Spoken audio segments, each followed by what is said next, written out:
so sorry. Oh, boy! Kevin!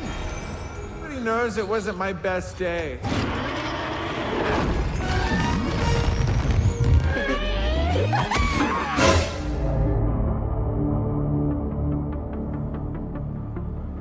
Is full of epic tales. What?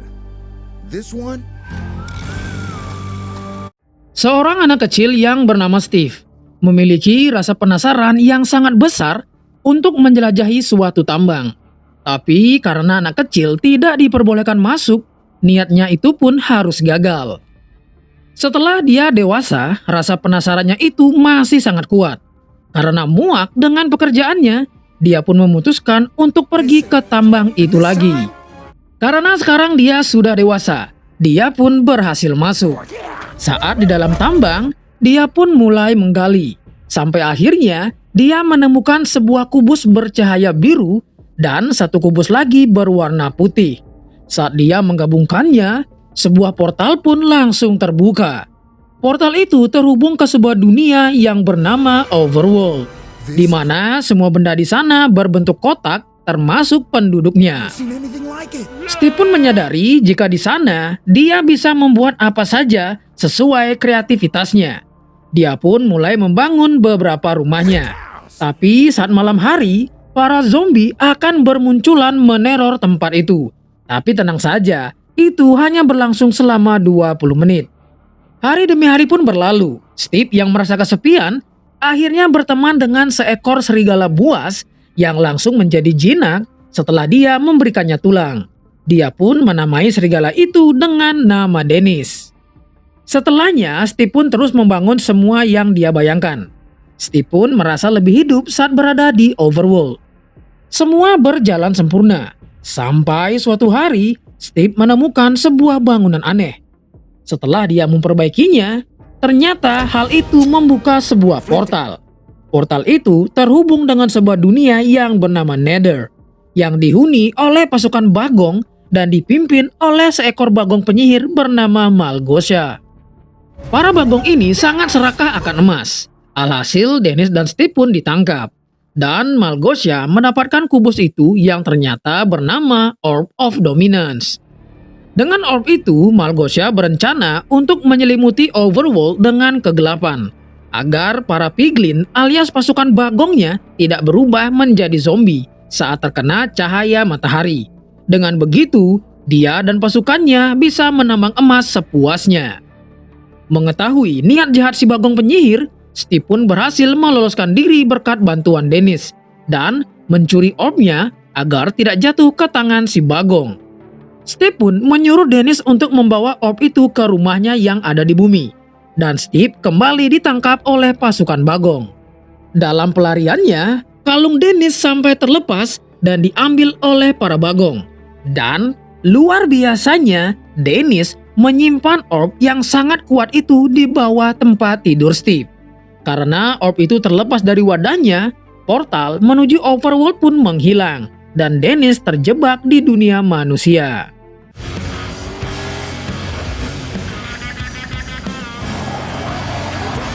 Kita beralih ke tempat lain, tepatnya di kota Chaglas, di mana seorang pria bernama Garrett yang mirip Aquaman membuka toko gamenya.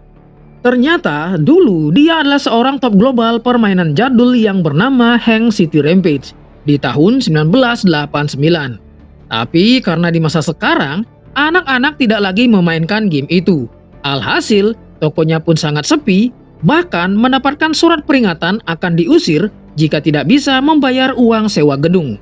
Alias, Garrett ini sudah bangkrut, meskipun tampilannya nyentrik dan selengean. Garrett, the garbage man. It's the man, Daryl.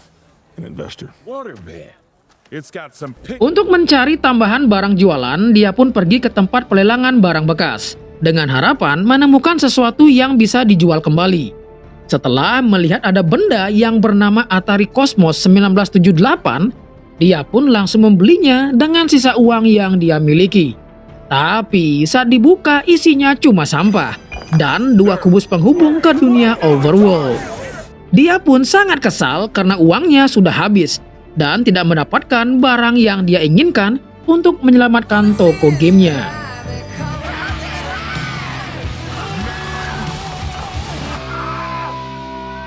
Di tempat lain, dua orang adik berkakak sedang menuju ke kota Chagles. Si kakak yang bernama Natalie dan si adik bernama Henry. Mereka pergi ke kota ini karena wasiat mendiang ibunya. Kebetulan juga, sewa rumah di sana murah. Dan Natalie juga mendapatkan pekerjaan paruh waktu di pabrik kentang. Kemudian mereka bertemu dengan Dawn, seorang agen properti yang mencarikan mereka tempat tinggal. Selain itu, Dawn juga menjalankan usaha sampingannya, yaitu kebun binatang keliling. Makanya dia membawa binatang di mobilnya. I made you mom's signature tape. I'm just trying to help you out. You're gonna wanna spray it and then walk into it. Don't be too. Singkat waktu, keesokan harinya mereka berdua pun memulai aktivitasnya. Si kakak yang bekerja dan Henry mulai masuk ke sekolah barunya. Saat Henry melewati tokonya Garrett, dia merasa penasaran dan memutuskan masuk untuk melihat-lihat. Di dalam, ternyata Garrett membawa orb itu ke tokonya. Di sini dia bertingkah sok keren, padahal kondisinya sangat kesusahan. Very much. Listen, I'm gonna give you a hung piece to be cool. Then people, any questions? Yeah, quite a few. Okay, well, Setelah selesai berbicara dengan Garrett, Henry pun melanjutkan perjalanannya menuju ke sekolah. Saat sudah sampai di sekolah, Henry disambut oleh kepala sekolahnya yang bernama Ibu Marlin. Ibu Marlin ini sifatnya memang agak centil-centil gimana gitu. Padahal umurnya tidak lagi muda. Dan dia baru saja bercerai dengan suaminya yang bernama Clemente. Setelah itu Henry pun mengikuti kelasnya. Dia pun disuruh menggambar pisang dan sebuah jeruk. Di saat yang lainnya menggambar sesuai arahan Pak Guru. Henry yang ternyata anak yang kreatif pun malah menggambar pisang yang terpasang ke sebuah jetpack. Seorang teman yang agak tengil pun mengatakan jika jetpack itu tidak akan berhasil. Karena Henry yakin jika jetpack itu berhasil, dia pun membuktikan hal itu ke temannya. Dia kemudian merakit semua komponen dan memasangkannya pada replika tengkorak. Tapi si teman yang tengil ini diam-diam memotong satu kabelnya. Saat dihidupkan, ternyata jetpacknya berhasil terbang. Tapi menjadi hilang kendali dan menabrak maskot pabrik kentang tempat kakaknya bekerja, yang membuat maskot itu seketika hancur dan jatuh ke air. Karena hal itu, dia pun dipanggil oleh Ibu Marlin dan meminta Henry untuk memanggil walinya. Bukannya memanggil Natalie, Henry justru memanggil si Garrett untuk berpura-pura menjadi pamannya. Garrett akhirnya bersedia membantu setelah diberikan uang sebesar $26. worked. Math is right. Henry yang dibawa ke tokonya Garrett kemudian penasaran dengan dua kubus yang ada di sana. Mereka tidak tahu jika itu adalah Orb of Dominance yang membuka portal ke dunia Overworld. Henry yang penasaran pun mencoba memasukkan orb itu ke wadahnya. Alhasil, orb itu pun bergetar dan mengarahkan mereka ke pertambangan tempat keberadaan portal. Sedangkan Natalie yang panik karena Henry tidak pulang meminta bantuan Dawn. Dawn kemudian mengetahui posisi Henry yang sedang berada di pertambangan setelah melacak ponselnya dengan ponsel milik Natalie. Danger. Saat sudah menemukan adiknya, tiba-tiba orb itu menyedot mereka masuk ke dalam portal dan masuk ke dunia Overworld.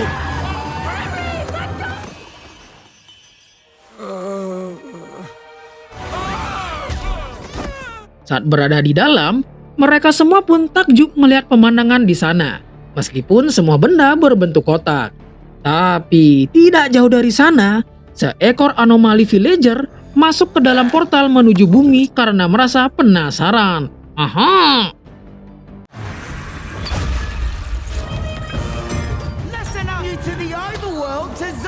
Kita beralih ke Nether. Si Bagong Malgosa pun mengetahui jika portal kembali terbuka. Kemudian dia menyuruh Steve yang selama ini dia kurung untuk mengambil kembali orb itu. Jika tidak, maka nyawa si Dennis akan menjadi taruhannya. Steve yang belum tahu jika Dennis selamat dan itu hanya kalungnya saja, akhirnya menyetujui permintaan Malgosia. Saat si anomali sudah berada di bumi, Dennis yang selama ini terjebak di sana pun langsung masuk ke portal. Kembali ke Henry. Saat kakaknya ingin mengajaknya untuk pulang, tiba-tiba di sana sudah malam hari. Seperti yang kita tahu, sebentar lagi mereka akan diserang oleh para zombie. Saat mereka lari dari kejaran zombie, Garrett tidak sengaja jatuh ke dalam lubang, dan Henry tidak sengaja menabrak pohon yang seketika bagian pohon itu menjadi bagian kecil. Henry, si anak kreatif pun menyadari jika dia bisa membangun sesuatu dengan bagian pohon itu. Sedangkan Garrett, dia pun menggali dan masuk ke sebuah terowongan. Garrett yang muncul di sisi lain didatangi oleh seekor creeper. Karena kaget, dia tidak sengaja memukulnya, yang membuat creeper itu bereaksi dan meledak. Dia pun langsung berlari ke tempat Henry. Tidak lupa dia mengambil orb yang terjatuh. Tapi wadah itu hancur karena dipanah oleh zombie tengkorak, yang membuat portalnya menghilang. Sumpah guys, gue ngakak banget lihat Aquaman modelnya kayak begini, cok.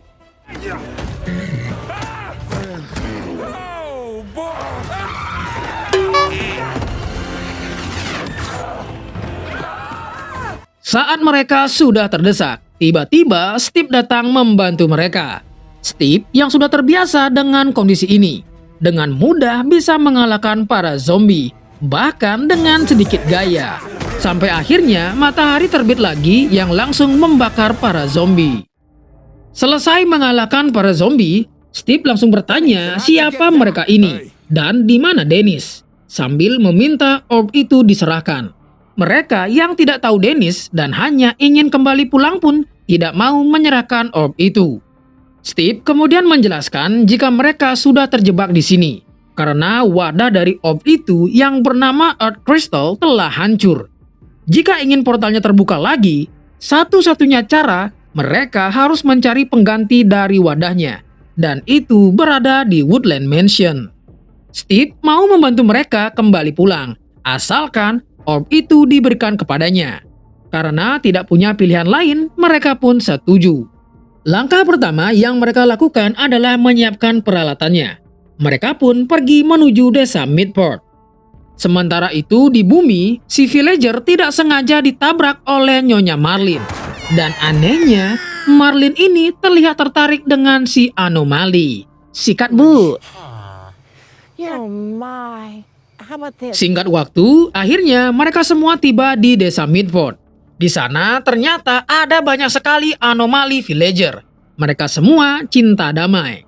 Di sana juga terdapat seekor Iron Golem keamanan setempat. Dia tidak akan menyerang kecuali diserang duluan.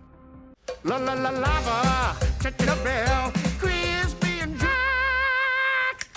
Sementara itu, Malgosha yang mendapatkan laporan jika Steve bekerja sama dengan Henry dan kawan-kawannya. Akhirnya memanggil jenderal bagongnya yang bernama Chungus. Malgosha menyuruh jenderalnya untuk membawa orb itu padanya dan menghabisi Steve. Tidak lupa, dia menyuruh si Chungus membawa prajurit terbaiknya. Malgosha kemudian memberikan ramuan jamur Nether agar si jenderal tidak berubah menjadi zombie. Tapi karena ramuannya sedikit, dia pun hanya bisa membawa beberapa pasukan bagong. Kembali ke Steve, dia kemudian mengajak Henry dan Garrett ke gudang rahasianya. Saat di dalam, Garrett yang selengean pun tertarik dengan sebuah mutiara Ender. Dengan santainya, dia malah melemparnya. Dan dia langsung berpindah ke tempat dia melempar mutiara itu. Tapi Steve lumayan kesal karena Garrett baru saja menyia-nyiakan mutiara terakhir. Steve lanjut mengajak mereka membuat benda di sebuah crafting table. Dia pun bisa membuat sebuah pedang dari gabungan beberapa benda. Tapi saat Garrett mencobanya, dia malah membuat sepasang ember. Dan Henry membuat pistol penembak kentang. Kemudian Garrett yang dalam masa sulit membuat perjanjian dengan Steve karena dia tahu di tempat ini ada berlian yang melimpah saat membaca buku petunjuk yang dibuat Steve. Dia pun meminta Steve mengarahkannya ke tempat berlian itu. Meskipun tempat itu lumayan berbahaya. Padahal rute sebenarnya mereka bisa melalui jalur yang lebih aman. Karena Steve membutuhkan orb itu untuk menolong Dennis, dia pun setuju. Tidak lama kemudian, Jenderal Cungus dan pasukan Bagongnya sudah tiba di tempat itu, menggunakan balon udara yang bisa menembakkan bola api. Mereka pun harus menghadapi para pasukan Bagong yang menginginkan Orb of Dominance. Kembali lagi, si Garrett yang selengean tidak sengaja malah menghantam Steve sampai pingsan. Dia pun harus adu mekanik dengan Jenderal Bagong, yang berakhir dengan dia yang dijadikan bulan-bulanan. Sedangkan Dawn dan Natalie juga ikut adu mekanik dengan pasukan Bagong. Di saat Garrett terdesak, akhirnya dia ditolong oleh Iron Golem.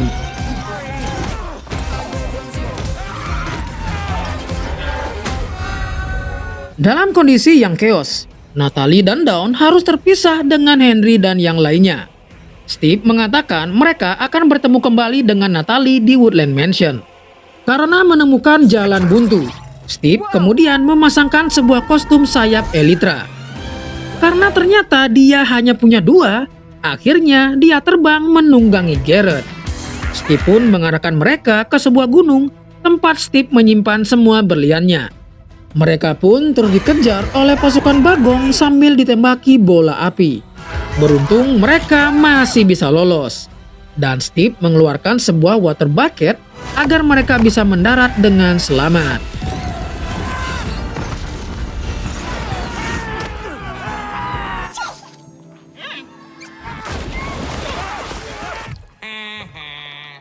Sementara itu di bumi, Nyonya Marlin sedang makan malam dengan si anomali villager. Apakah hubungan ini akan berhasil? Di tempat Malgosia, dia pun sangat marah karena Cungus lagi-lagi gagal menjalankan tugasnya. Karena sudah mulai muak, Malgosia akhirnya melepaskan seekor bagong titan yang menjadi senjata rahasianya. Dan dia pun langsung menghabisi Jenderal Cungus. Di tempat lain, Dawn dan Natalie yang masih mencari lokasi Woodland Mansion terlihat dengan santainya menghabisi para zombie karena sudah mulai terbiasa. Para zombie nggak ada harga dirinya. Tiba-tiba, seekor serigala buas menghadang mereka. Dawn yang terbiasa dengan binatang kemudian mencoba memberikan serigala itu sebuah tulang yang membuat serigala itu menjadi jinak. Dan langsung mendapatkan kalungnya lagi dengan nama Dennis. Itu adalah serigala peliharaan milik Steve. Mengetahui itu, Dawn pun meminta Dennis untuk melacak bau dari Steve. Go over or through? Di tempat lain, Steve dan yang lainnya sudah berada di dalam Gunung Redstone. Dulu Steve memasang jebakan di sana, tapi karena sudah lama, dia pun lupa tempat dia menaruh jebakannya. Where they are? Si selengean Garrett pun harus apes karena terkena jebakannya Steve dan tidak sengaja membuka pintu masuk ke tempat berlian. Tapi tiba-tiba mereka diserang oleh Bagong Titan. Mereka pun kabur menaiki gerobak tambang yang langsung ngibrit jika terkena redstone. Baru juga meluncur sebentar, mereka malah berhenti di tempat kumpulan para creeper. Garrett pun mendorong gerobak agar mencapai redstone sambil menggaplok para creeper agar mereka meledak untuk menghabisi si celeng titan.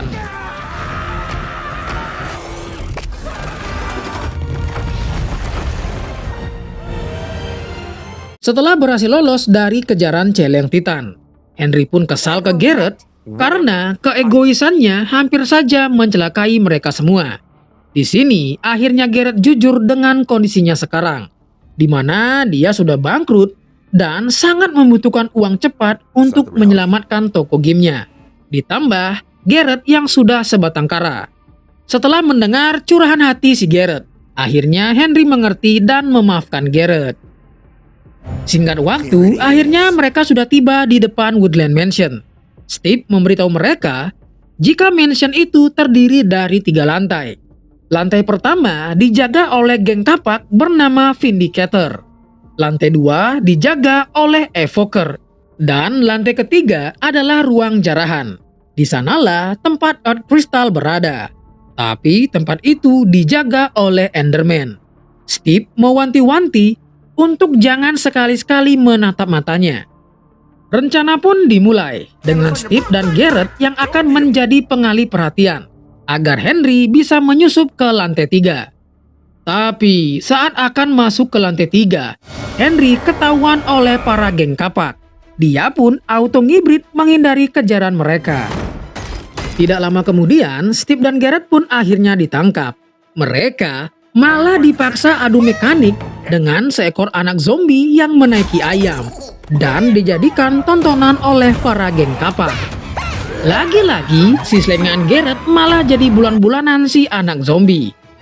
Sedangkan Henry, setelah bersusah payah mencari, akhirnya dia berhasil menemukan wadah dari orb itu. Tapi tiba-tiba, seekor Enderman berada di belakang Henry.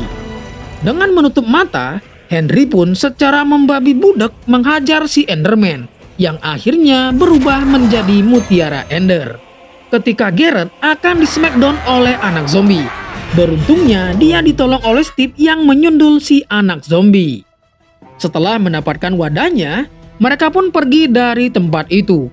Tapi saat di jembatan mereka dihadang oleh Malgosha. Tanpa perlu bersusah payah, Malgosha pun langsung mengambil orb dan wadahnya dari tas Henry dan langsung pergi ke portal Nether. Sedangkan mereka dihadang oleh pasukan Bagong yang membawa bahan peledak. Henry pun dilempar oleh Garrett yang diikuti oleh Steve. Sedangkan Garrett akan menghadang para pasukan Bagong dan meminta Henry untuk menyelamatkan kakaknya dan kembali pulang.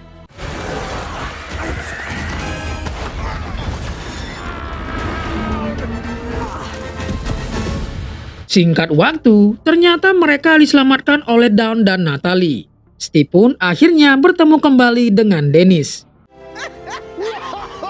Yeah, I think so too.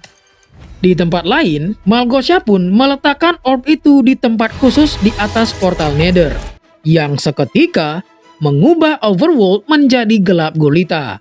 Dengan begitu, semua pasukan Bagongnya bisa leluasa masuk ke Overworld ditambah para zombie yang ikut keluar. Melihat hal itu, Steve dan yang lainnya pun berusaha untuk merebut kembali orb itu. Mereka kemudian membuat batangan besi dengan jumlah yang lumayan banyak. Sedangkan Dawn meledakkan para zombie tengkorak dan membagikan tulangnya kepada kawanan serigala. Mereka kemudian mengubah batangan besi itu menjadi pasukan Iron Golem dan membuat satu Iron Golem memakai sepatu gesit. Dengan polosnya, salah satu Bagong burik malah menyerang Iron Golem. Hal itu pun membuat Iron Golem langsung menghajar mereka. Perang antara Iron Golem dan pasukan Bagong pun terjadi. Henry dan Natalie juga ikut membantu. Melihat itu, Malgosha pun mengerahkan celeng titannya, yang langsung adu mekanik dengan Iron Golem yang memakai sepatu gesit. Sedangkan Steve yang sudah menggunakan diamond armornya mencoba menyerang Malgosha. Henry kemudian menggunakan mutiara endernya untuk naik ke atas portal. Saat Natalie akan diserang oleh celeng titan, dia pun dikeroyok oleh para serigala yang sudah dijinakkan oleh Dawn.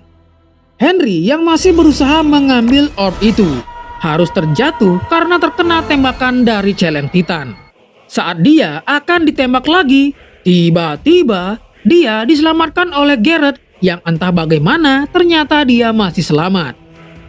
Dengan menggunakan balon udara cumi-cumi, dia pun menembaki portal Nether sampai hancur, yang membuat orb itu terlempar dari tempatnya. Alhasil, kegelapan yang menyelimuti Overworld pun menghilang. Para zombie pun langsung hangus terbakar, sedangkan para Bagong berubah menjadi zombie. Sedangkan untuk si celeng titan, dia harus terkena jurus Konoha Senpu dari Iron Golem. Malgosha pun juga berhasil dikalahkan oleh Steve. Meskipun berkali-kali si Malgosha mencoba menggunakan trik kotornya. Emang dasar si babi tengik.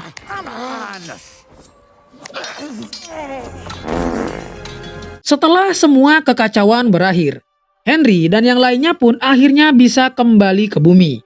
Dan Steve juga merelakan si Dennis karena dia melihat Dawn lebih bisa merawatnya. Sebelum kembali ke bumi, Natalie sempat mengajak Steve untuk kembali pulang dan mengatakan kenapa kau tidak bawa saja keajaiban itu ke dunia nyata. Setelah mendengar perkataan dari Natalie, akhirnya Steve memutuskan untuk kembali pulang. If you're brave enough, Setelah itu, toko gamenya Garrett akhirnya kembali ramai. Karena mereka bersatu membuat game baru yang laris. Dawn juga membuka kebun binatangnya dengan Dennis sebagai maskotnya. Natalie setelah berhadapan dengan pasukan Bagong, akhirnya dia menjadi instruktur bela diri. Sedangkan Henry membuktikan ke teman-temannya jika jetpack buatannya benar-benar berfungsi. Dan untuk kelanjutan kisah Marlin dan si anomali akhirnya berakhir indah karena mereka akan menikah. Ditambah si villager juga sudah bisa berbahasa manusia. Di akhir cerita, Steve memutuskan pergi ke rumah lamanya untuk mengambil sesuatu. Dan dia disambut oleh pemilik rumah yang baru bernama Alex. Dan cerita pun berakhir. I'm Alex, by the way. Konnichiwa.